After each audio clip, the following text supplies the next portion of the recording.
você precisa de ouvir essa palavra. No meio da Bíblia é Salmos, depois de Salmos é Provérbios, depois Eclesiastes, Cantares, Isaías, Jeremias, Lamentações, Ezequiel. O capítulo é o 36, versículo 26. E vos darei um coração novo. Meu irmãozinho, todos nós precisamos. O que é um coração novo? Deus não vai fazer um transplante, não. Tirar um coração e colocar outro. Não. Ele vai dar para você uma nova vida. Quando nós aceitamos a Jesus como Senhor e Salvador, quem nasce de novo é o nosso espírito. O nosso corpo, se ele está doente, ele foi sarado pelas feridas de Jesus. Ele tem que orar e mandar a doença embora. A nossa mente, ela é renovada pelo entendimento da palavra. Mas o nosso espírito, ele nasce de novo. Tanto que ele diz assim, olha o que ele diz. E porei dentro de vós um espírito novo.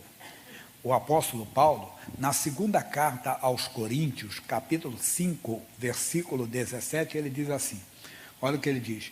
Assim que, se alguém está em Cristo, diga, nova criatura é. As coisas velhas já passaram, e eis que tudo se fez novo. Então, vale para mim, vale para você. Se eu quero realmente ser uma nova criatura, eu tenho que aceitar Jesus. Agora, e a nossa casa? A pessoa está bebendo, está se drogando, se embriagando, porque ela não tem um coração novo ainda, a não ser que ela tenha se desviado. Porque a pessoa com um coração novo, ela tem capacidade de receber o Espírito de Deus.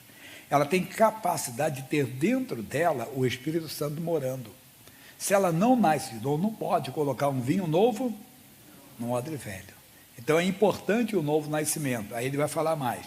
E tirarei o coração de pedra, quer dizer, insensível, né, da vossa carne, e vos darei um coração de carne, um coração sensível à voz de Deus. Nosso versículo principal, e porei dentro de vós o meu espírito. Irmãozinho, não tenha outro espírito dentro de você. O diabo sempre vai querer um lugar na sua vida, não dê. É espírito de mágoa, é de ressentimento, é de revolta, é de rancor, é de medo, é de pânico. Não. Não tenha nada disso com você. Não dê lugar ao diabo, a Bíblia Sagrada diz. Por que nós precisamos do Espírito Santo? No passado, os reis de Israel, entenda, os profetas e sacerdotes também precisavam. Veja Davi, 1 Samuel, capítulo 16, versículo 13. 1 Samuel, capítulo 16, versículo 13. 1 Samuel 16, 13. Então Samuel tomou o vaso do azeite e ungiu no meio dos seus irmãos. E desde aquele dia em diante, o Espírito do Senhor se apoderou de Davi. Então Samuel se levantou e se tornou a Ramá. Davi matou um leão. Aí não era o Tarzan, não. Tarzan é uma lenda, né? Davi é um personagem histórico, bíblico, mas histórico. Na história de Israel, você encontra Davi. Veja que coisa profunda. Então, por que ele lutou com um leão? Matou um leão, matou um urso e derrubou o gigante. Porque ele tinha um Senhor dentro dele. Quer dizer, o Espírito de Deus estava nele, sobre ele. Aqui é muito importante você notar, que é importante, mas Davi não era nascido de novo, ele estava sobre ele o Espírito Santo. Mas Davi sempre dizia, o Senhor é a minha força. Quer dizer, não foi com a força dele, Davi, que ele matou um leão ou matou um urso, que ele era bom de briga, ou que ele derrubou um gigante. Não, porque o Senhor era a força dele. Então eles tinham isso, essa porção do Espírito. Imagine nós que temos a plenitude do Espírito Santo. Agora, não é para você ir para o jardim zoológico matar um leão, nem procurar um urso, nem procurar um gigantão aí ameaçá-lo. Não. Porque isso é figura para nós. No Novo Testamento, Jesus vai explicar Mateus capítulo 12, versículo 28. Mateus 12, 28.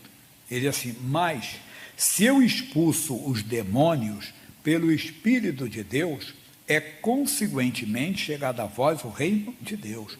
Quando Jesus chegou curando os enfermos, expulsando os demônios, os invejosos, religiosos, fariseus daquela disseram, ele expulsa demônios porque ele tem o príncipe dos demônios. Eu disse, não, Satanás não expulsa Satanás, eu expulso demônios pelo Espírito de Deus. Se você não tem o Espírito de Deus, você não consegue expulsar demônios. Pastor, mas não é no nome de Jesus? Sim, mas quem tem o Espírito de Deus, com essa passagem de Atos dos Apóstolos, capítulo 19, no versículo 13, uns homens tentaram fazer isso, expulsar demônios, mas eles não tinham o Espírito de Deus. Diz assim: e alguns dos exorcistas judeus ambulantes tentavam invocar o nome do Senhor Jesus sobre os que tinham espíritos malignos, dizendo: esconjuro-vos por Jesus a quem Paulo prega. Os que faziam isto eram 7 filhos de Cefa, judeu principal dos sacerdotes.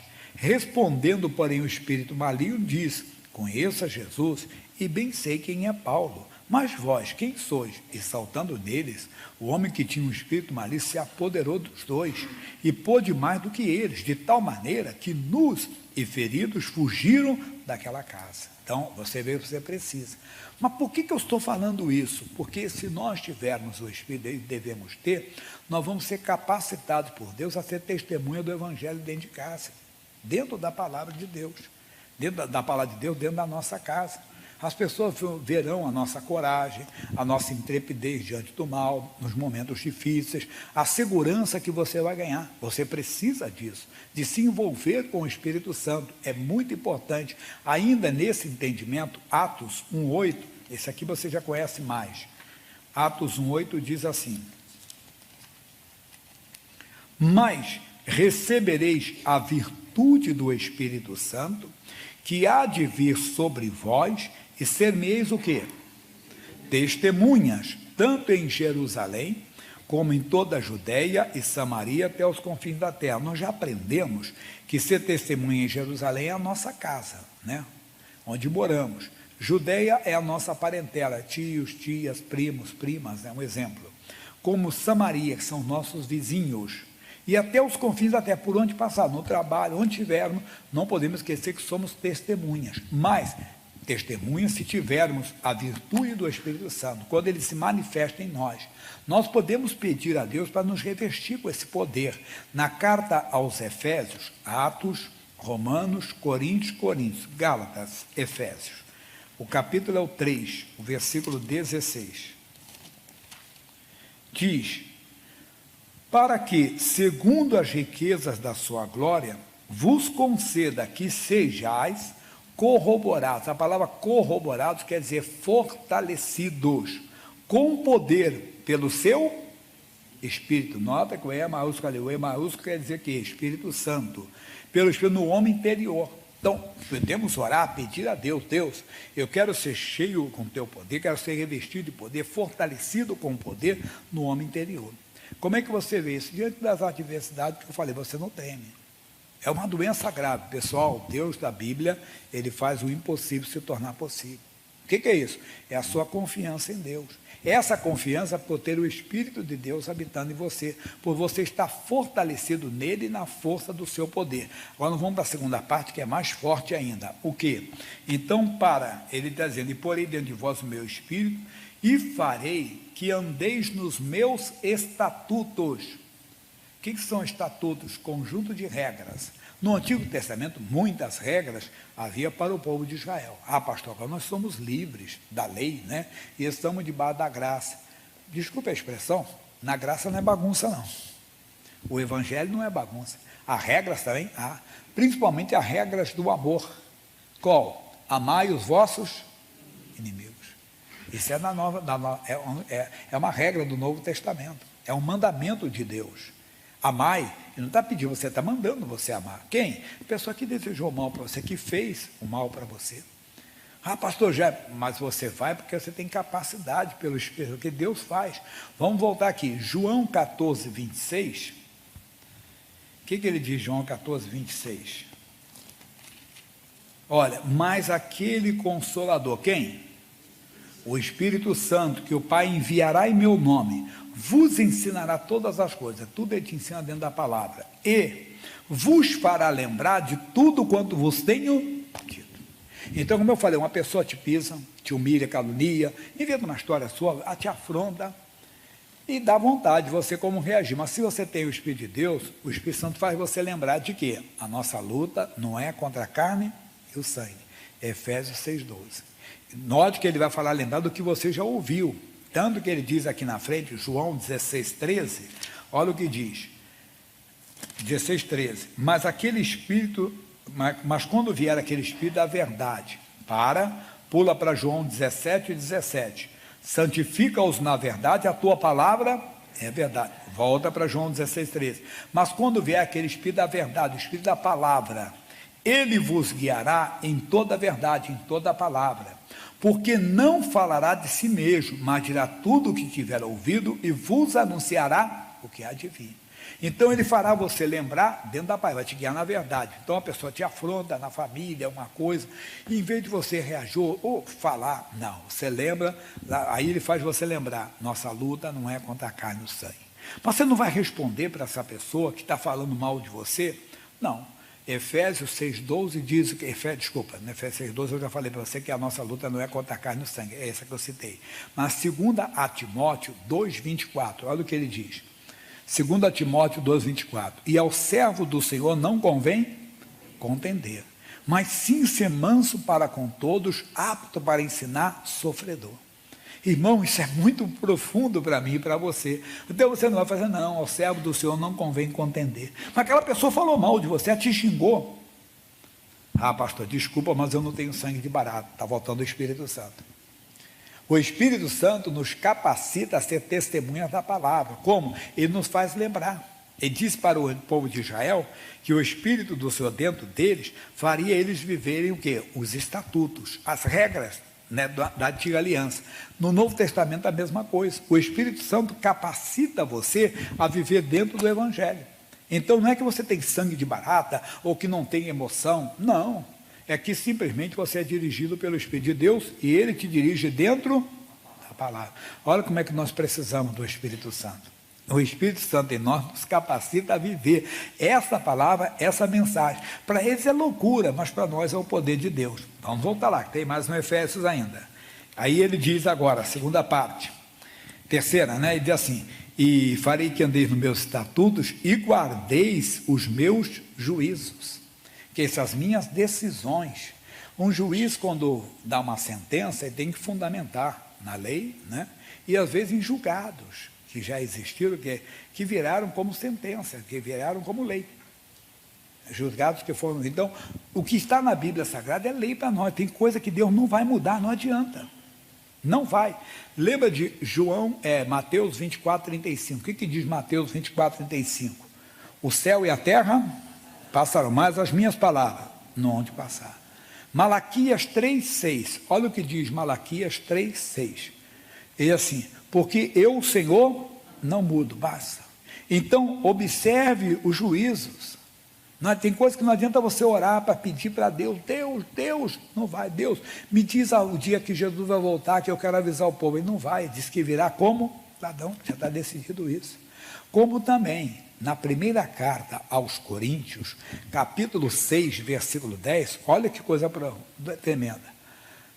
Não erreis, nem os devassos. Quem são devassos? Que não tem freio moral. Nem os idólatras, colocam qualquer coisa no lugar de Deus. Nem os adúlteros, não cumprem o dever, não cumprem o voto matrimonial. Nem os efeminados ou masculinizadas, né? Nem os sodomitas, que estão na prática da prostituição, né? Quando o homem era com homem, mulher com mulher.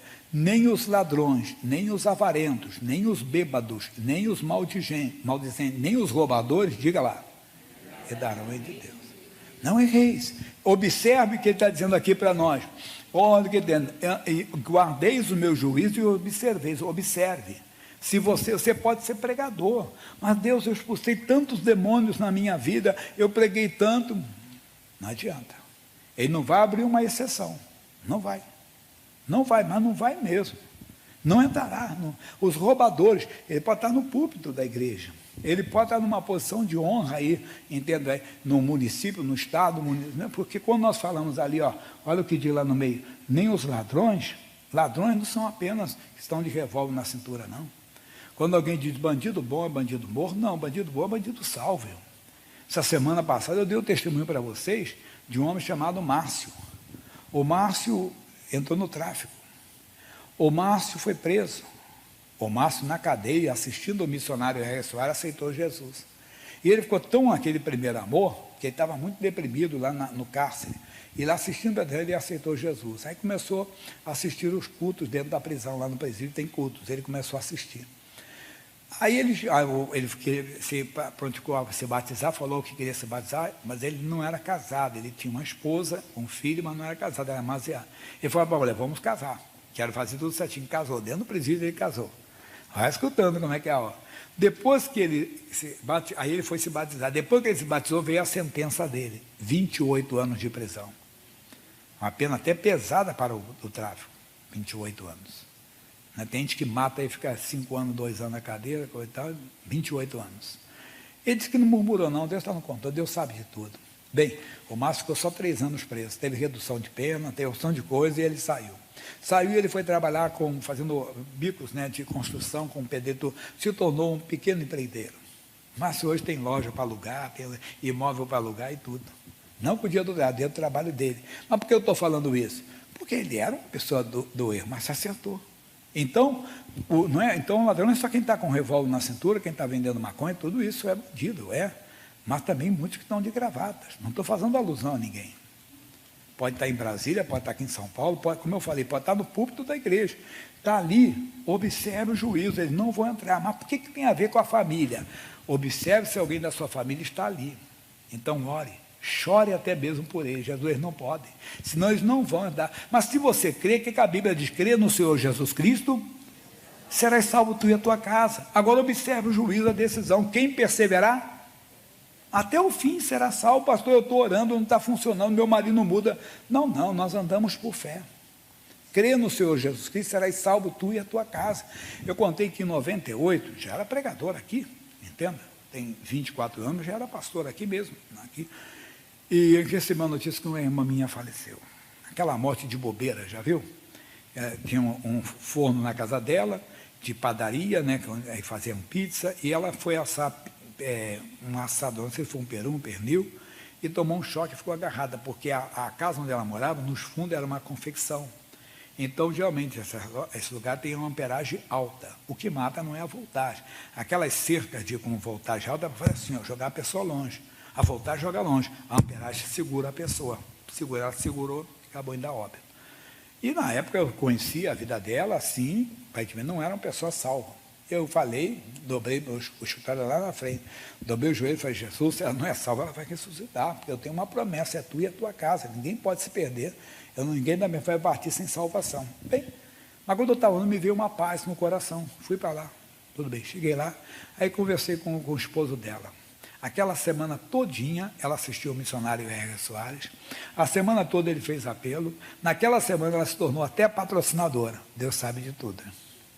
Irmão, se você observar aqui, está dizendo, crê no Senhor Jesus Cristo, serás salvo tu e a tua casa, já está decidido, mas tem que crer até o final.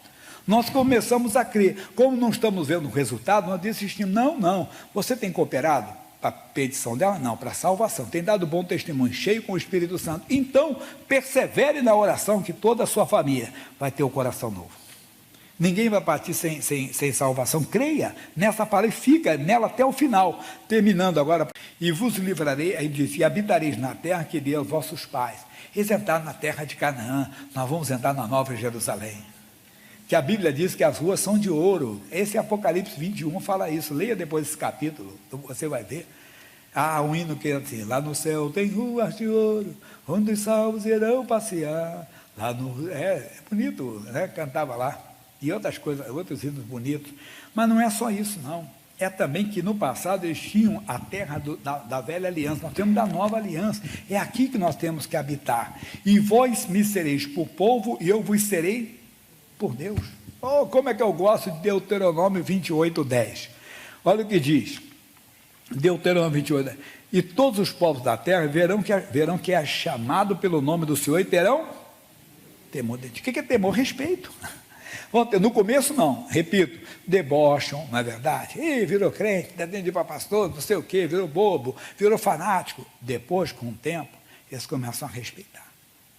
Eles vão ter temor, o temor é respeito, vão ter respeito. Ele é evangélico, não fala com ele, não, ele é evangélico, ele é crente, é protestante, sei lá o adjetivo, entende? Mas você vai ser uma pessoa reconhecida como do povo de Deus. Pega essa palavra. Quem não nasceu de novo, na festa de Deus, eu quero um coração. Como é que eu vou ter um coração novo? Basta crer no coração que Jesus morreu pelos seus pecados. No coração você crê que Jesus ressuscitou dentre os mortos. Diga para ele: Jesus me salva, ele vai te dar um coração novo. Aí você pode estender: Jesus salva toda a minha família, ele vai salvar toda. Só você perseverar até o fim, ficar observando o que ele falou, e Deus vai honrar a parte dele e você honra a sua, tá bom?